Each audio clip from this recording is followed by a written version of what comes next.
આ જિંદગી પર તમારી મારી એવી છે. સુખદેવજી મહારાજ સમજાવે છે પરીક્ષિત રાજાને કે હે રાજન, આ સંસાર અંધારા કોટડી જેવો છે. એમાં જપવા માટે દુર્લભો મનુષ્ય દેહો દેહિયામ ક્ષણભંગુરઃ. આ મનુષ્ય દેહ ક્ષણભંગુર છે. માટે હે સુખદેવ, તમે આગળ સાંભળો, અનુભૂતિનો ઊંડાણથી વિરાજન કરો.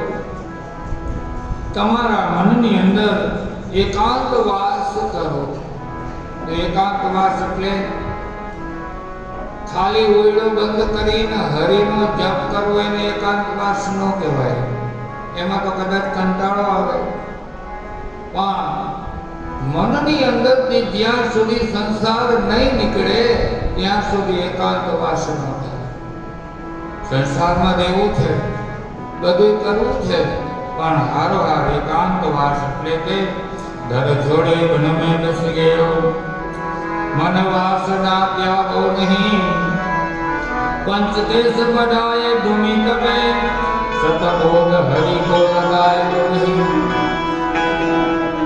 सत्संग को रंग घुमाए कियो, सतनाम हरि को लियो नहीं, करे दास सकार समझ रे मनवा, तुझे फिर प्यालो पियो. घણા વાળ વધારે, ઘણા દાઢી વધારે, ઘણા ચંદનનું લેપન કરે, પણ આનાથી હરિ નહીં મળે. હે રાજા, એકાંતમાં હરિનું નામ સ્મરણ કરે, સાધુ પુરુષનો સંગ કરો. હે રાજા, સર્વ પ્રકારે જીત શ્વાસો, આ શ્વાસને જીતવા. શ્વાસને કઈ રીતે જીતવા? બહુ આધ્યાત્મિક કથા છે. થોડું ટાઈમથી પ્રેક્ટિકલ પણ સમજાવો. આ ચાર આંગળી છે, ચાર વેદ છે. ઋગ્વેદ, યજુર્વેદ, સામવેદ અને અથર્વવેદ. અંગૂઠો છે એ બ્રહ્મ છે. શ્વાસને જીતવા માટેની પ્રક્રિયા કોઈને કરવી હોય તો, તેવું બધું કોઈમાં ટાઈમ છે નહીં, પણ મારો અનુભવ કરું છું. 4 થી 6 ની અંદર ઉઠી આ અંગૂઠો છે એ કાનની અંદર દબાવી, આ 4 આંગળી મસ્તક ઉપર રાખી અને પહેલે દિવસ 7 મિનિટ, બીજે દિવસ 14 મિનિટ, ત્રીજે દિવસે 21 મિનિટ, આમ કરતા કરતા અડધી કલાકે તમારે હરવે હરવે હરવે, પછી અંગૂઠો નહીં રાખવો પડે, ખાલી પ્રેક્ટિકલ આંખ બંધ કરી તમારો શ્વાસ જીતી શકશો. અનુભવની વાત કરું છું.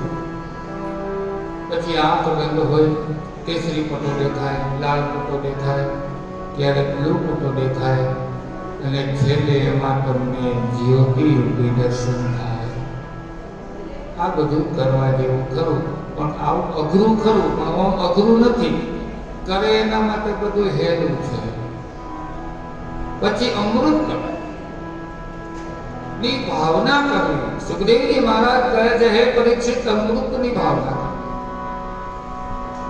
ઓલું અમૃત તો તને ખબર છે કે દેવો આવ્યા હતા, હજી મારી કથા ચાલુ નહોતી થઈ ત્યાં દેવતાઓ આવ્યા હતા અને એના અમૃતની માગણી કરી, તે ના પાડી એટલે મેં ન આપ્યું. કારણ કે અમૃત પીવાથી દીર્ઘ આયુષ્ય મળે, એ સાચું છે, પણ કથા અમૃત પીવાથી તો ભાઈ દીર્ઘ જીવન મળે.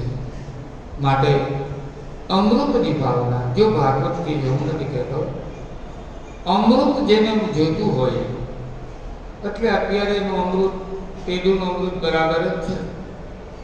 પોતાના મનને કંટ્રોલ કરી અને તમે એનું જે ભોજન ખાવ છે ને, આજે શું મોહનથાળ છે બરોબર, તો તમે બટકું મોઢાની અંદર ખાઓ, એ હાથે કરશો તો એમાં કઈ સ્વાદ નહીં આવે. હાથમાં ઉપર ચામડી છે, જીભે ચામડીની જ છે, હા, પણ એ ખાવાથી તમને મીઠાશ આવે. એ શું કામ આવે છે? કોઈ ગળા ડૉક્ટરનો હોય ને, ગળાનો કાનનો ડૉક્ટર હોય ને, એને પૂછજો, આપણા કાકડો હોય ને, કાકડો, એની પાછળ નાનું છિદ્ર આવે છે. અને આપણું જળવું હારે ને આમ પમ્પિંગ થાય ને, આ પમ્પિંગ છે, ખોલો બંધ કરો તે કહેવાય ને, હા, એની પાછળ ખરેખર ચતુર્વર્ષ પૂર્વીમાં મોટા ડૉક્ટર કહેવાય. પછી કોઈ પણ ભાઈને પૂછ્યું, ડૉક્ટરને બી પોતે કહેશે કે ગળાની પાછળથી આપણે જે ખાય છે ને એમાંથી એક ફુવારો ઝરે છે, એને આપણે હાવ ગુજરાતીમાં કહેવું હોય તો લાર, કારણ કે હલાવ પડ્યો છે, હા, તેને કહેવાય લાર. લાર નથી પણ એ અમૃત છે, એ તમે ખાય છે ને એમાં જે ભરે છે ને, અને એનાથી જે મીઠાશ, તીખાશ, ખાટું, બેડું જે અનુભવ થાય છે એમને નથી થતો. ભાગવત કેટલું ઊંડાણથી દ્વિતીય સ્કંદમાં હારા હારા વિદ્વાનની પરીક્ષા થઈ જાય ભાઈ. આમાં કોઈ રાજા રાણીની વાત જ આખા સ્કંદમાં નથી. એ અમૃત છે. ભક્તિમતી માતા બહેનો, ઘરકામ જેને બહુ આવી ગયા હોય ને એને તો હું તો એમ તો ટેસડા હોય કે નહીં, ઘરે કામ કરતી હોય એને જ ઉપાધિ છે, એને જ ઉપાધિ જાજી છે. હે પછી તો અત્યારે ફ્લેટ મકાન થઈ ગયા, 3 બેડ 4 બેડ, હા, 1 બેડ તો આપણા બાપનો જ હોય ને. હે ભાઈ, ખોટું જગત હોતું હોય ને ત્યાં જગદીશનું ભજન કરી લેજો. બસ આવું બધું. આ તો મારે સમજાવવું પડે તમને કે આવું છે. કોઈ આમાંથી હીરો એકાદા છાંટો ઉડી જાય ને, સમજાય ને સમજાય, ન સમજાય તો સમજાય, એકાદો છાંટો ઉડી જાવ, કોઈ કથા બોલી સારા હરિની કૃપા વગર કઈ થતું કરજો બાબા. આ જગતની અંદર આવ્યા છો તો ઠાલે ઠાલામાં બેઠા. આ જગતની અંદર એમનું આયુષ્ય બેવડાવી દેવું, આહાર ભય ધૂમની નિદ્રા, એ તો પશુ પણ કરે છે. એ તો પશુ પણ કરે છે. ભૂવો ખાવું, શ્વાસની વૃદ્ધિ કરવી, એ તો પશુ તો નિર્વાહ પણ થાય છે. હે રાજન, તમે સાંભળો, આ જગતની અંદર અમૃત આને કહેવાય છે. પછીની આગળની કથા સમજાવતા પ્રભુના ધ્યાન કરે છે.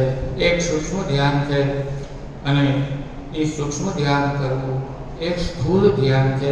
તમારું મારું જે શરીર છે એ સ્થૂળ છે, અને અંદરથી જે ઉર્મિ આવે છે એને સૂક્ષ્મ ધ્યાન કહેવામાં આવે છે. કે હે રાજા, હવે તો થોડા દિવસો બાકી છે, તમે સલાહ માટે હરિચિંતન કરો. આવું અને પરમાત્માનું નામ સ્મરણ કરતા કરતા 2 પ્રકારની મુક્તિ બતાવી છે. એક સદો મુક્તિ અને એક ક્રમ મુક્તિ. હવે સદો મુક્તિ એને કહેવાય, પ્લેનમાં હરિદ્વાર આવી અને સદો મુક્તિ, અને ગાડીમાં આવી સ્ટેશન કરતા કરતા આવે એટલે ક્રમ મુક્તિ. હા, આપણે ઘડીકામાં જઈએ, કોઈ વરી એમ કે કામમાં આવો, કોઈ સંપ્રદાય નામ નથી લેતો, દુઃખ ન લાગે, અમારે જવાબ દેવો પડે, માફી માંગવી પડે ભાઈ, ઘડીકામાં આવો. હા, એને ક્રમ મુક્તિ કહેવાય. પછી નો ધોબીનો, ગધેડોનો, ઘાટનો, વાતનો, હે, જેને રાખીએ તેને બેઠા. અને જગતની અંદર બધું છે. હા, કોઈ વસ્તુ ખામી નથી. ડોક્ટરે હાટડીયું નાખીને બેસી ગયા છે, આવો અમે તમને આમ બતાવી દઈએ, આવો અમે તમને આમ બતાવી દઈએ. ક્યાંય કાંઈ છે નહીં. એટલું યાદ રાખજો. એ પહેલું એટલું મારા બાપનું. દેરાણી જેઠાણી હતા ને, તે ઘંટીએ ડરતા હતા. આગળ તો ઘંટી હતી ને, એમાં દેરાણી જેઠાણી 2 જણાના હલાવવું પડે. ખબર ને, ઘંટી મોટી હોય 2 જણા, બાજરાનું હોય ને ઓરે. અને એમાં જરા જેઠાણીને ખાવાની ટેવ, કાચું બાજરું હોય મોઢામાં નાખી જાય, ચાકી જાય, વળી 2-4 દાણા મોઢામાંથી ઉડે, એ પાછા ઓયડામાં પડે. તે દેરાણીએ કીધું કે ભાઈ, આમ તે કાંઈ નહીં ખવાતું હોય, તાર બાપને તારે બાજરો જ નથી દેખું, બોલતી જો, હવે પછી બીજી વાર કાંઈ બોલતી નહીં, તું ખા, હું તને ક્યાં ના પાડું છું? હે, હું તને ક્યાં ના પાડું છું? તું ખા ને. દેરાણી કાંઈ બોલાય નહીં. જેઠાણીનું મોટું એક પદ કહેવાય. એમાં બન્યું એવું, ચોમાહાનો સમય, 2 થેપલામાં બાજરાનો લોટ લઈને નીકળીને એમાં પગ દેરાણીનો લેપટો, અને જે થેપલાનો લોટ હતો ને એ ધૂળ ઘાણી થઈ ગયું. ત્યારે જેઠાણીએ હાથ મૂક્યા કે લે, તારું તો બધું ધૂળ ઘાણી થઈ ગયું, ખાધું એટલું તો મારા બાપનું ને. મારે તમને એ કેવું છે, હાથથી અહીંયા જે કર્યું એ તો આપણા બાપનું ને. આ જગતની અંદર પરમાત્માની કૃપા હોય, ઈશ્વરની દયા હોય, જેટલું કરીએ એટલું. આમાં કોઈ ધન ન લૂટે, કોઈ પરમાત્માના નામથી મીરાએ કીધું છે, કોઈ આને ન લૂટે ધન કે ન મળે ભાગ. મોહનસિંહભાઈ પાયો જી મેને રામ વંદન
દાગીના પહેર્યા હોય તો ઘરે મૂકીને આવ્યો તો અહીંયા જીવ રહીએ, કોઈ લૂંટી જશે તો.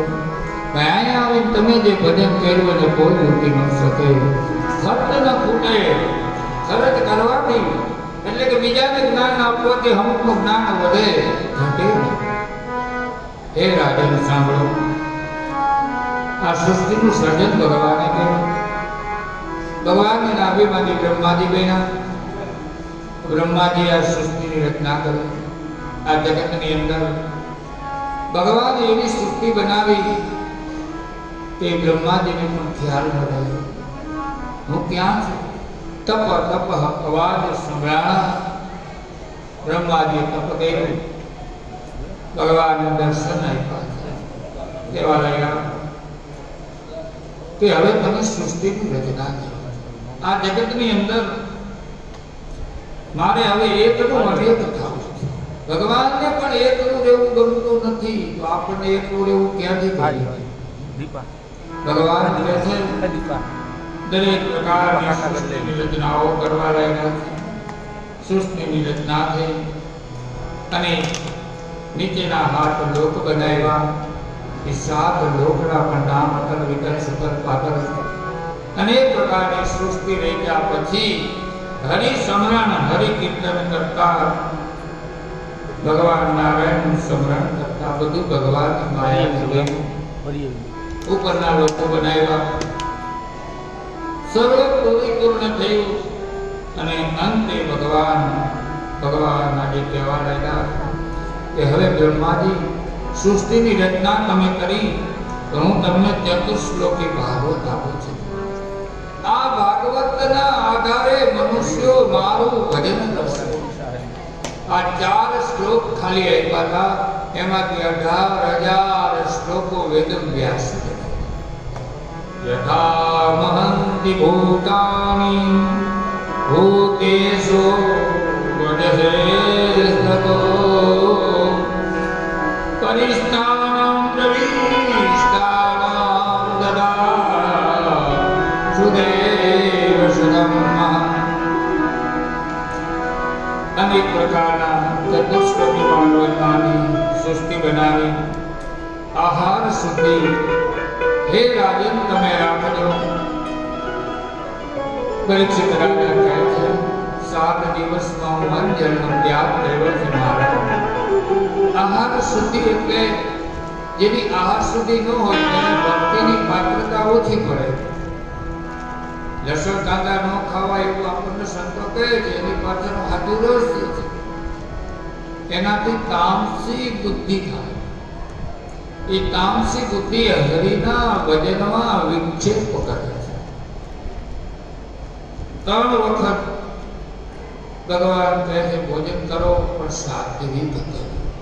સાત્વિક ભોજન અને કેવા આપણે બધાના ઉભા પૂરી પાણીપુરી રોડ ઉપર ખાતો કેવા હારા લાગે વિચાર તો કરો. કે જેને બબે દિવસના આંબલીના પાણી રાખ્યા હોય એ તમારા મારા મગજને હરિભક્તિ ન થાય. 4 પ્રકારના સ્નાન લેખા છે, 3 પ્રકારના આહારો લેખા છે. સાત્વિક આહાર કરે ભગવાન નારાયણ હરિસ્મરણ કરે. ભગવાન કહે છે જીવન મેં આપ્યું છે તો જીવન જીવતા તો શીખ. 3 સમય એવા છે, 3 આહારો એવા છે કે બને તો સંધ્યા ટાઈમે ન જવું બને. પણ હવે આપણે વાંધો એ છે 6:30 વાગે આવે એને ચાલુ કરી દો પણ નો કરે સંધ્યા ટાઈમ કે ઘડીક તો ખમો. અને હવે આયા હાથથી રોકાવાનું કદાચ હવા હાથે થાય કે હાલા હાથે થાય. ભગવાનને જાગર વાગી ગયા પછી આપણું રસોડું ચાલુ થાય વાંધો શું પડે છે? ગમશે તો આરતી તો સંભળાવવાની છે. સંધ્યા ભોજન ત્યાં પછીનો બીજો સમય છે રાત્રે 12 થી 4 માં કાંઈ ન ખવાય. એને પ્રેત ભોજન કહેવાય. ભૂતડા હોય ને રાત્રે 12 વાગ્યા પછી થાય. પણ અત્યારે ખાવું ગલી 11:30 પછી ચાલુ થાય. એમાંય ઢોસાએ તો ઉપાડો લીધો ને અત્યારે વાત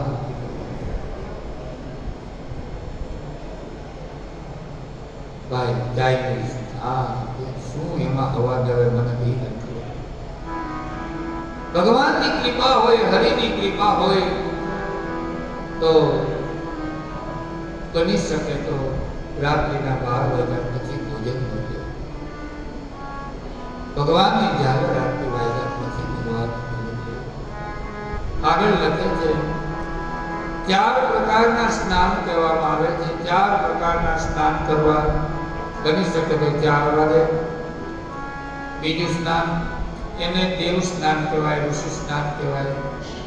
4 થી 6 માં સ્નાન થઈ જાય એને ઋષિ સ્નાન કહેવાય. 3 વાગ્યા પહેલા કોઈ દિવસ નાવું નહીં એને રાક્ષસ સ્નાન કહેવાય. બીજું 3 વાગે ગમે નીકળવું ખાલી આટલો તો નીકળી જાવ પણ 3 વાગ્યા પહેલા 4 પહેલા ન નાવું. બીજું સ્નાન 4 થી 6 નું લખ્યું છે એ ઋષિ સ્નાન છે. પછીનું મનુષ્ય સ્નાન પણ લખ્યું છે. હું તો કહું 4 થી 6 માં જ દવાય પણ એમાં જો થોડીક આળસ થાય ગોદડા પ્રેમી વધારે હોય તો 6 થી 7 માં નાઈ લેવું સૂર્યનારાયણ ઉગ્યા પહેલા એને મનુષ્ય સ્નાન કહેવાય. અને 3 ટાઈમ ઢબેલી થેપલા ગાંઠિયા પાપડી ચટણી કઢી ખાઈ નાય ને એને પછી હેવાન સ્નાન કહેવાય.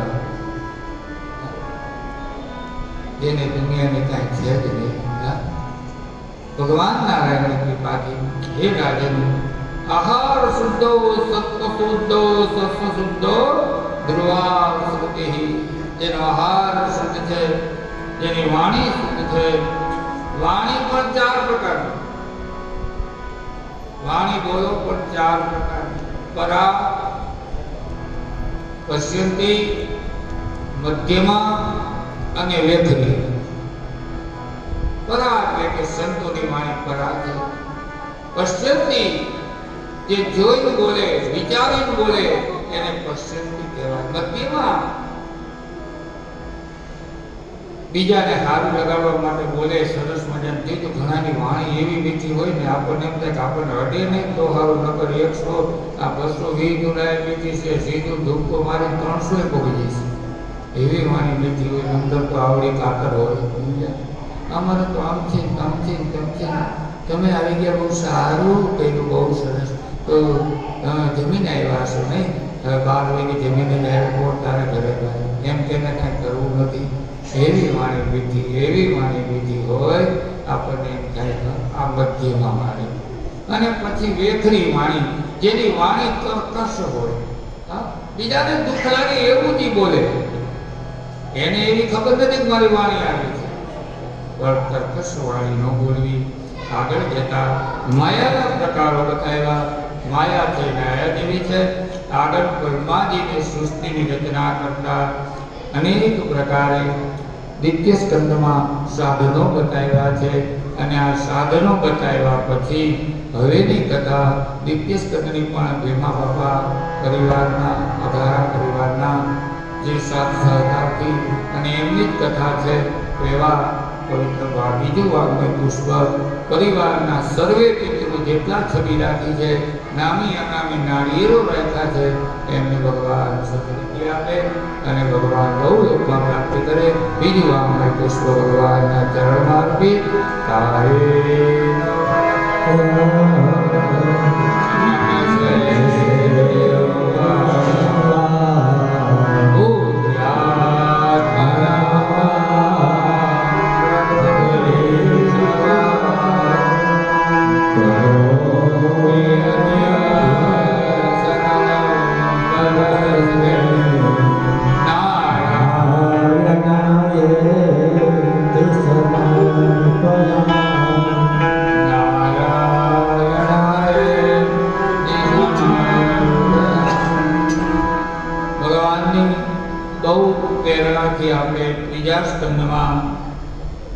પ્રવેશ કરી છે. ત્રીજો સ્કંદ છે સ્વર્ગ લીલા છે.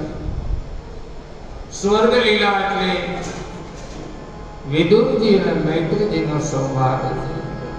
હસ્તિનાપુરના મહામંત્રી વિદુર એક વખત ઘરનો સમૃદ્ધિમાન ઘરનો ત્યાગ કરી અને યાત્રાએ નીકળી ગયા છે.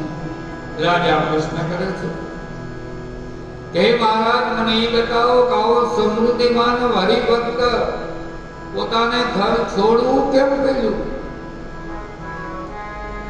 અને જ્યારે ભક્તિમતી માતા બહેનો યાદ રાખજો, સમજુ માણસ હોય ને, એ ઘરમાં કંકાસ હોય કે કુટુંબમાં કંકાસ હોય ને, એ જાજો ટાઈમ રીએ નહીં, ઘર છોડી દે. ભલે પછી ઘર છોડવું પડે, ઘર છોડી દેજો, પણ ઘરમાં કંકાસ ને કુસુમ હોય ને એવા વાતાવરણમાં રહેવું ને, એ તમારી મારી ભક્તિને બાધક છે. ભલે છોડવું પડે. દીકરા બહુને ખોટું ન લાગે ને નીકળી જાય. ત્યાં વિદુરની કથા તમને મને હવે એ સમજાવશે. એક વખત ધૃતરાષ્ટ્રે વિદુરને બોલાવ્યા છે કે વિદુર, મને સમજાતું નથી. કથા સુખદેવજી મહારાજ પરીક્ષિતને કહે કે સાંભળો પરીક્ષિત, બોલાવ્યા હતા આટલે ગયા હતા, વગર બોલાવે નહોતા ગયા. જો બોલાવી જાય ને વગર બોલાવે જાય તો શું થાય? અમુકના ઘરે વગર બોલાવે ન જાઓ, બોલાવે જાવ ને તો એ માણસ અપમાન થયા વગર ન દે. આ જગતની અંદર બધું મળશે, પણ પ્રેમ પ્રેમ સબ કહે, પ્રેમ ન જાણે કોઈ. એક વાર પ્રેમ કો જાણે તો જુદા મન મોટા ને પ્રેમ ને જાણે, પણ પ્રેમ ને દાવતી જાણી ન શકાય. આજે મૈત્રી આજે વિદુરજી પધાર્યા કે ધૃતરાષ્ટ્ર કહે છે, ધૃતરાષ્ટ્ર શું કરું પ્રભુ? આપ મોટા ભાઈ છો, મારી સલાહ લેવા શું માંગો છો એ કહો. કે હું એ કહું છું કે હવે દુર્યોધન મારો દીકરો માનતો નથી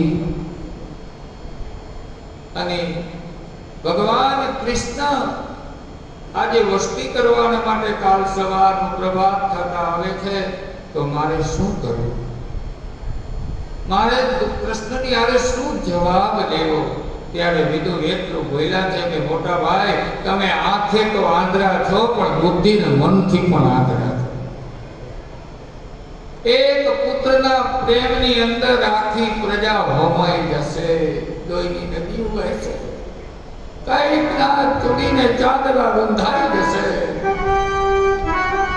જાદુ તો શું કહો મોટા ભાઈ, તમારો દીકરો દુર્યોધન છે ને, એક કળિયુગનો અવતાર છે, તમારા આખા કુળનો નાશ કરી નાખશે. ત્યારે તપસ્વી ગાંધારી રડે છે, ધૃતરાષ્ટ્ર પણ રડે છે. શું કરું?